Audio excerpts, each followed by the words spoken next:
দোস্ত, অনুরোধ করছি, ছেলেরা বাবারা প্রত্যেকেই নিজের দিকে নজর দেন, স্ত্রী সন্তানের দিকে নজর দেন, ইমান আমলের দিকে নজর দেন। খাট পালং আর সোফা ফার্নিচার দিয়ে আপনার জীবনের সার্থকতা না। সেজদা, বন্দিগি, গোলামি, ছেলের নামাজ, মেয়ের পর্দা, স্ত্রীর পর্দা, সংসারে সবাই কোরআন পড়ে, আল্লাহকে সেজদা করে, নামাজ পড়ে, এইটা আপনার জীবনের মুসলমান হিসাবে সফলতা। সফলতা আমাদের বর্তমান জাতীয় মসজিদের খতিব সাহেব, যিনি হজরত মৌলানা আব্দুল মালিক সাহেব দামাত বারাকাতুহুমুল আলিয়া, হজরত বলছেন, আরব দেশে এক ব্যক্তির সাথে ওনার একবার দেখা হয়েছে, একজন ইঞ্জিনিয়ার। উনি বলছে যে হুজুর, বিগত 70 বছর যাবত আমাদের ফ্যামিলির নারী পুরুষ ছেলে মেয়ে প্রত্যেকেই হাফেজে কোরআন। এটা বলার মতো একটা কি সফলতা। আমাদের শেখুল হাদিস আল্লামা আজিজুল হক রহমতুল্লাহ আলাই, এই আজকে যার সন্তান, সারা পৃথিবীর ইমানদারের সাহসের প্রতীক, যিনি আমাদের শেখুল হাদিস ইবনে শেখুল হাদিস আল্লামা মামুনুল হক দামাত বারাকাতুহুম, যিনি দাঁড়াইলেই মিছিল হয়, যিনি কথা বললে বাঘের গর্জন হয়, যিনি হুঙ্কার ছাড়লে সমুদ্রের মতো ঢেউ উঠে যায়, সেই সিংহ শার্দুল আল্লামা মামুনুল হক সাহেব সহ তার ফ্যামিলির সবাই হাফেজে কোরআন, ছেলে মেয়ে নারী পুরুষ সব আপনি জিজ্ঞাসা করেন। এটা বলার বিষয়, এটা বলার বিষয়, এটা গৌরবের বিষয়। সেজদা আমার ফ্যামিলির অহংকার, তেলাওয়াত আমার ফ্যামিলির অহংকার, পর্দা আমার ঘরের অহংকার। আমি মুসলমান, আমরা মুসলমান বলার কিছু হলে এটা খাট কিনতেন দেখান, সোফা দেখান কিনতেন, বিল্ডিং দেখান কিনতেন, টাইলস দেখান কিনতেন। মিয়া, এটি তো কাফের বেঈমানের কাছেও আছে, আছে না মিয়া? এ তো নাস্তিক মুরতাদের কাছেও আছে, আমাদের চাইতে বেশি আছে মিয়া। টাইলস করা বাড়ি, এটাকে একটা গৌরবের কিত আছে। টাইলসের মধ্যে তো মানুষের মুতেও, পেশাবখানা বাথরুমে টাইলসের মানুষের মুতে না, তো টাইলস এটা একবারে বেড়াগিরির কিতা। টাইলস কি স্বর্ণ দিয়ে নি বানাইছে? এটা তো মাটি দিয়ে বানাইছে আর কি। টাইলস কি দিয়ে বানায়? মাটি দিয়ে বানায়। এটার মধ্যে বড়াই করার কি আছে? আমরা একটা টাইলস ওলা ঘর করছি। আমার একজনে কইছে, হুজুর আল্লাহর রহমতে 60টা রুম ওলা একটা ঘর করছি, ভিতরে 2টা বাথরুম, বাথরুম দিয়েও টাইলস। আমি বললাম আল্লাহু আকবার। চাচা, আমনের কপাল চাচা, আল্লাহ দিছে আমনে, আমনের বাপ দাদা 14 গোষ্ঠী আগে মাটিতে পেশাব করত, এখন আল্লাহর রহমতে আমনের জিফুত নাতি লইয়া টাইলসে মতেন। কত বড় নিয়ামত আমনের জীবনে, আর আছে কি? এরপরে মরে গেলেই তো শান্তি। আপনি টাইলসে মুতছেন তো, নাহলে এটা কীর্তন করলেন? এটা যে বাথরুমটি শুদ্ধ টাইলস, মানে এটা কিতা? এটা কেন বললেন? কর না, এটা কি হুড়াঙ্গিরি শুনাইলেন? সফলতা শুনাইল, এটা সফলতা হইল? কি শুনাইলেন? তো যে কীর্তন কন, এটি তারা 3 জন বিদেশ, তো কিছে বিদেশ? হ্যাঁ, আল্লাহর রহমতে তারা একজন ইটালি, তো কিছে? ইটালি হইলে কি? ইটালি হওয়া জীবনের সৌভাগ্য। হ্যাঁ, আমনের যদি 1 ফুট ইটালি থাকলে ভাগ্য হয়, তো ইটালি যারা জন্ম নিছে, কথা কয় না, যারা জন্মসূত্রে ইটালি থাকে, যারা বাপ দাদা 14 গোষ্ঠী ইটালি, হেরা তো সান কপাল। তারা তো মনে পুরাটা কপাল, আর না কোনাই মুখ কোনাই। তারা কি কপালের, আল্লাহু আকবার, কি ভাগ্যটা তারা তো ইটালি জন্মই নিছে। অথচ তারা তো বেঈমান না? তারা খ্রিস্টান না? তারা কাফের না? তো ইটালি সৌভাগ্য হইল কেন? এক মুমিনের কাছে তো মদিনা সৌভাগ্য হবে, এক মুমিনের কাছে কাবার কালো গিলাফ হবে সৌভাগ্য হবে। 60 বছরে 3 ফুটের 6 ফুটের বিদেশের টাকা জমাইছে বড়া। 60 বছরের ভিতরে 60টা মাইয়া বিয়া দিছে। 60 বছরে বিল্ডিংয়ের 60 লাখ টাকা ব্যবস্থা হয়েছে। কতটি জমি কিনতে পারছে, সব কিছুর ব্যবস্থা করতে পারছে। কিন্তু নাফরমান বুড়া মিয়ার 60 বছরে হজ্জের টাকার জমা, হজ আর কপালে জোটে নাই, মদিনা কপালে জোটে নাই, আল্লাহর ঘর বাবা জোটে নাই। যাইলাম হইলে হুজুর মনে তো তারা 3 জনরে বিদেশ ফাড়াইছি, যদি তারা আল্লাহ আল্লাহ করে ফাড়াইতো, আলাপ গপ মারে, বুঝছেন? খামখেয়ালি আর কি, খামখেয়ালি। খামখেয়ালি হজ কি একটা খামখেয়ালি ইবাদত? হজ একটি ফরজ ইবাদত। আল্লাহ নবী সাল্লাল্লাহু আলাইহি ওয়াসাল্লাম বলেন, সামর্থ্য হওয়ার পরেও যারা হজ না করে মারা গেল, খোদার কসম নবী বলছে, আমি জানি না সে কি ইহুদি মরল না খ্রিস্টান মরল, সে মুসলমান মরল না এটা নিশ্চিত, বাকি ইহুদি হয়ে মরল না খ্রিস্টান হয়ে মরল আমি রাসূল জানি না। তো তারে যদি রাসূলে না চিনে তো বা চিনব কি হাসরের মাঠে? বলেন না। তিনি যদি না চিনে, তিনি যদি বলে উম্মত তুমি কেডা আমি চিনলাম না, তো সুপারিশ করবে কে? আপনার আব্বায়, আপনার বাফেনই সুপারিশ করবে। তখন খেয়াল করা দরকার। দিন আমার ইসলাম, কোরআন, এর মধ্যে আমাদের ইজ্জত। আমরা হাসলেও মরে যাব, কাঁদলেও মরে যাব। বন্ধু আমার সুখে থাকলেও মৃত্যু হয়, দুঃখে থাকলেও মৃত্যু হয়।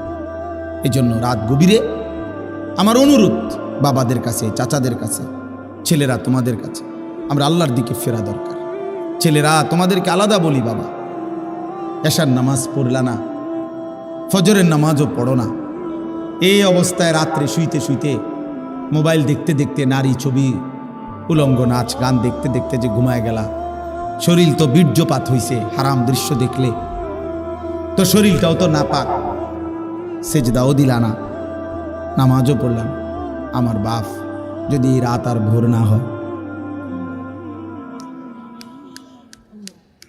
যদি আর ঘুম না ভাঙ্গে, যদি একটা বোমার আঘাতে তুমি উড়ে যাও,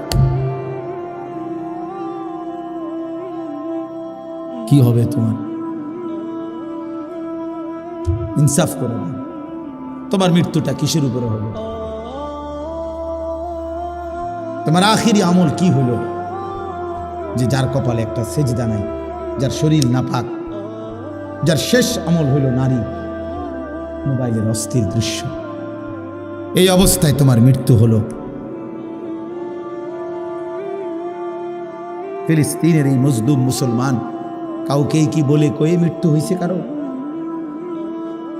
অতএব দয়া করে ভাবতে শিখো। আমি নওজোয়ানের জন্য আলাদা ফিকির করি, আমার জিন্দিগির এটা মিশন, এই জন্য একটু বেশি বলি।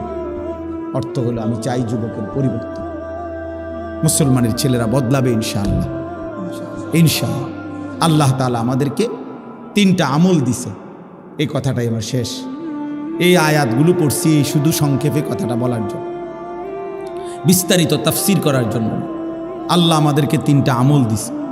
আল্লাহ বলছে 3টা আমল আমারে বুঝায় দাও, আমি আল্লাহ ওয়াদা দিলাম হকের বিজয় আসবে। কয়টা আমল? 1, ফজর সহ 5 ওয়াক্ত নামাজ। আকিমিস সালাতা লিদুলুকিশ শামসি ইলা গাসাকিল লাইলি ওয়া কুরআনাল ফজর। এই বিস্তারিত ব্যাখ্যা করলাম, এই শুধু সংক্ষেপে আয়াতের অর্থ এটা। ফজর সহ 5 ওয়াক্ত নামাজ। 1 নম্বর আমল কি? বলেন ভাই, বলেন, ছেলেরা বলো বাপ। ফজর সহ 5 ওয়াক্ত নামাজ। ফজরের নামাজে খোদার কসম মুমিনের বিজয়, কালেমার বিজয়, আল্লাহর কসম। এই পৃথিবীতে হকের বিজয় হবে, মাহাদির বিজয় হবে, দাজ্জালের পরাজয় হবে ফজরের মুসল্লি দ্বারা ইনশাআল্লাহ। ফজরের মুসল্লি ছাড়া, ফজর নামাজের সেজদা ছাড়া, তোমার ওই ব্যক্তিকে ছাড়া কালেমার বিজয় হবে না। এটা হাদিসের বক্তব্য। ফজরের নামাজ যেই নাফরমান পড়ে না, তোমারে দিয়ে আকামলা কোনো কাম হইতো না। তুমি বাতে খাইবা, ওটা তুমি বনে খাইবা, বিড়িয়ে খাইবা, তুমি বেড়িয়ে চাইবা, মোবাইলে চাইবা, তুমি নর্তুকিয়ে দেখবা, তোমার জিন্দিগি নাফরমানের জিন্দিগি এমনি এমনি শেষ হইবার। এই মনে রাখো, এই বাত কতক্ষণ খাইলে আর কি, আর মুতে ধরলে মুতে লাইলে আর কি, শেষ, কাম হইতো না। ফজর বিহীন, ফজরের সেজদা বড় দামি সেজদা।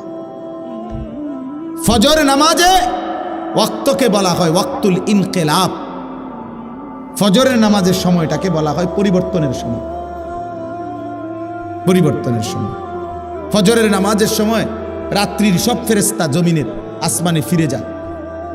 দিনে যে সমস্ত ফেরেশতা আল্লাহর জমিনে কোটি কোটি দায়িত্ব পালন করে ওরা নাইমা আসে ফজরের ওয়াক্ত, এই ডিউটি চেঞ্জ হয়। তো যারা ফিরে যায় সারা রাত ডিউটি করে ফেরেশতা, ওরা ফজরের নামাজ জামাতে পড়ে না। আর যারা আসে ওরাও আইসা ফজরের নামাজের জামাত ধরে। একেবারে খোদার কসম, এটা হাদিস, আল্লাহর কসম, এটা রাসূলুল্লাহ সাল্লাল্লাহু আলাইহি সাল্লাম বলছে, তাজতামিউ মালাইকাতুল লাইল ওয়া মালাইকাতুন নাহার ফিল ফজর। রাত্রের ফেরেশতা দিনের ফেরেশতা ফজরের ওয়াক্তে একসাথে হয়। এজন্য ইন্না কুরআনাল ফাজরি কানা মাশহুরা, এজন্য ফজরের ওয়াক্তে সম্মেলন, ইমানদার একত্র হয়, ফেরেশতা একত্র হয়। হ্যাঁ, এজন্য আল্লাহ বলছে ফজরের নামাজ বিহীন দ্বীনের বিজয় আসবে না। আর মানুষের অন্তর একসাথে দুই জিনিস ভাবতে পারে না একই মুহূর্তে, এটা মনোবিজ্ঞানের কথা। অর্থ হলো যে একই মুহূর্তে দুইটা ভাবতে পারে না, একটা ভাবলে অন্যগুলো স্টপ থাকে, আবার এটা সরাইয়া আরেকটা ভাবতে হয়। এই জন্য মোবাইলের কথাটাই যদি বারবার মনে পড়ে, তার নিজের কথা মনে পড়বে, আর নিজের দিকে নজর দিলে অন্যগুলো ভুলে যাবে। এই জন্য নিজের প্রতি মনোযোগী হওয়া দরকার। প্রত্যেকেই যদি ভাবি সারা পৃথিবীব্যাপী মুসলমান নির্যাতিত, মজলুম, যুবক ভাই তোমাদেরও ভাবা উচিত, তোমরা মুসলমানের ছেলে, কিশোর, নওজোয়ান ফিলিস্তিনে, গাজাতে, ইন্ডিয়াতে, কাশ্মীরে, আরাকানে, সর্বত্রই মুসলমান ব্যাপকভাবে নির্যাতিত। মুসলমানের পবিত্র রক্তে আল্লাহর জমিন ভেসে গেছে। গাজা, ফিলিস্তিনের মাটিতে চিন্তা করলে এখন পানির চাইতে রক্ত বেশি উঠবে। 1948 সাল থেকে আজকের 2025 সাল, এই মোট 77 বছর ধরে ইসরায়েলের এই বেঈমানদের দ্বারা ফিলিস্তিনবাসী মুসলমান নির্যাতিত। 1948 সালে শুরু হয়েছে। 1948 সালেই ইসরায়েল অবৈধভাবে ফিলিস্তিনের ভূমিতে এই অন্যায় একটি রাষ্ট্র দাবি করছে। তাদের ভূমি সম্পূর্ণ মিথ্যা, গাঁজাখুরি, অযৌক্তিক, অবাস্তব একটি কথা। আর আজকে এখন আইসা তারা এই ইসরায়েল, এই আমেরিকা ভদ্রতার, মানবতার, মনুষ্যত্বের সমস্ত নিয়ম কানুন তারা ভুলে গেছে। একেবারে পিশাচ, নরখাদক, যাদের মধ্যে ন্যূনতম কোনো ভদ্রতা, মানবতা বলতে কিচ্ছু নেই। কারণ নারী, শিশু, বৃদ্ধ এটা হত্যা করা পৃথিবীর কোনো যুদ্ধনীতিতে, কারো কোনো যুদ্ধনীতিতে নাই। পৃথিবীতে যুদ্ধের ইতিহাস নতুন না, পৃথিবীর শুরু থেকেই যুদ্ধ এটা পৃথিবীর একটা চলমান ধারা। মুসলমানদের কাফেরদের সাথে মুসলমানদের যুদ্ধ হয়েছে। এই ছাড়াও পৃথিবীর অন্য জাতি, দেশ যুগে যুগে, কালে কালে যুদ্ধ হচ্ছে। তো পৃথিবীর কোনো যুগেই যুদ্ধনীতিতে নারী, শিশু, বৃদ্ধ হত্যা করার কোনো বিধান নাই, কাফেরদের মতাদর্শেও নাই। কিন্তু এই বেঈমানরা সমস্ত নিয়ম কানুন, ভদ্রতা সব কিছুকে বিসর্জন দিয়ে অকাতরে নারী, শিশু, বৃদ্ধকে শহীদ করে দিচ্ছে। তাইলে এই জন্য আমেরিকা, ইউরোপের, বিশেষ করে আমেরিকা এবং ইসরায়েল, এই বেঈমানদের মধ্যে ন্যূনতম কোনো ভদ্রতা নেই, মনুষ্যত্ব, মানবতা বলতে কিচ্ছু নেই। জন্তু, জানোয়ার, হাইওয়ান এদের কাছে ফেল, লজ্জা পাচ্ছে।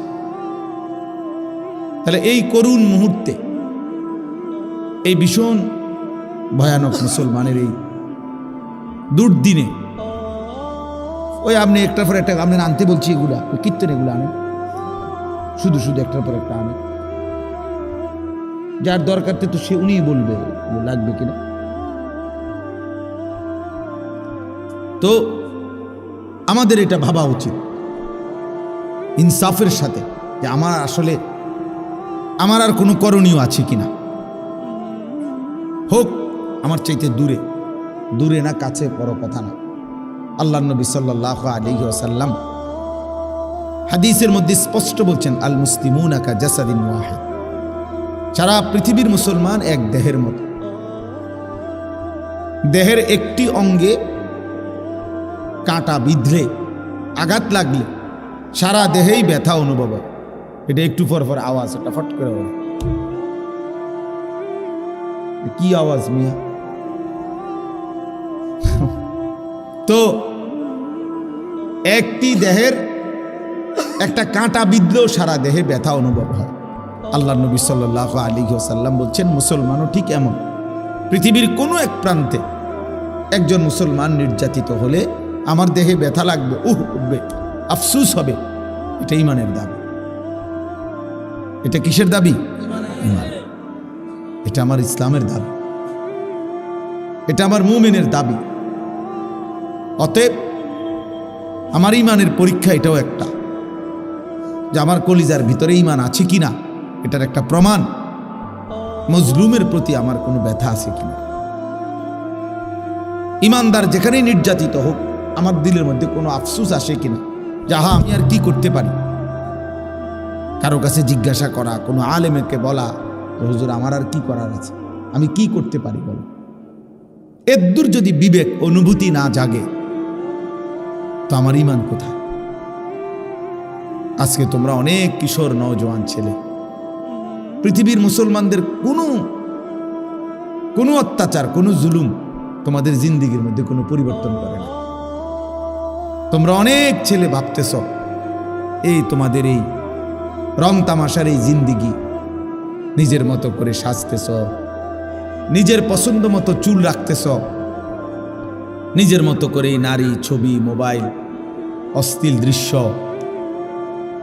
নিজের মতো করে চলতেছ, খাইতেছ, ঘুমাইতেছ। কোথায় আল্লাহ, কোথায় রাসূল? 5 ওয়াক্ত নামাজের কোনো ধার ধারণা, মালিকের কাছে যে এক ফোঁটা চোখের পানি ফেলবা, এই বিবেকটাও তোমাদের অনেকের নাই। তুমি যে একটা সেজদা দিবা আল্লাহকে, আর আল্লাহকে বলবা, মাওলা এমন রাগ হইলেন কেন, কেন এমন রাগ করলেন? যারা কালেমাওয়ালা, যারা আপনারে ডাকে, যারা আপনাকে ডাকে, আপনি তাদের উপরে এভাবে রক্ত ঝরছে, আপনি তো দেখছেন মাওলা। 6 বছরের ছোট্ট মেয়ে বাচ্চা, গাজা ফিলিস্তিনের ছোট্ট মেয়ে বাচ্চা সাক্ষাৎকার দিছে। মেয়ে বলতেছে, বোমার আঘাতে আমি বেহুশ হয়ে গেছি, হুঁশ আসার পরে আমি দেখলাম আমার ডান হাতটা আমার সাথে নাই, আমার হাত কোথায় উড়ে গেছে আমি জানি না, আমি আর আমার হাতটা খুঁজে পাচ্ছি না। প্রিয় ভাই, কল্পনা করো তোমার ছোট বোন যদি এমন আয়সা বলে যে ভাইয়া খেলতে গিয়ে আমি এখন আয়সা দেখি আমার হাতটা নাই। এক বাচ্চা তো এটা বলতে পারে যে আমার খেলনা পাচ্ছি না, আমার একটা জুতা পাইতাছি না, বাচ্চারা এগুলো বলে। কিন্তু এক মুসলমানের বাচ্চা মেয়ে বলতেছে আমি আমার হাতটাই খুঁজে পাচ্ছি না। পাখির মতো বোমার আঘাতে, জীবন্ত মুসলমান বোমার আঘাতে পাখির মতো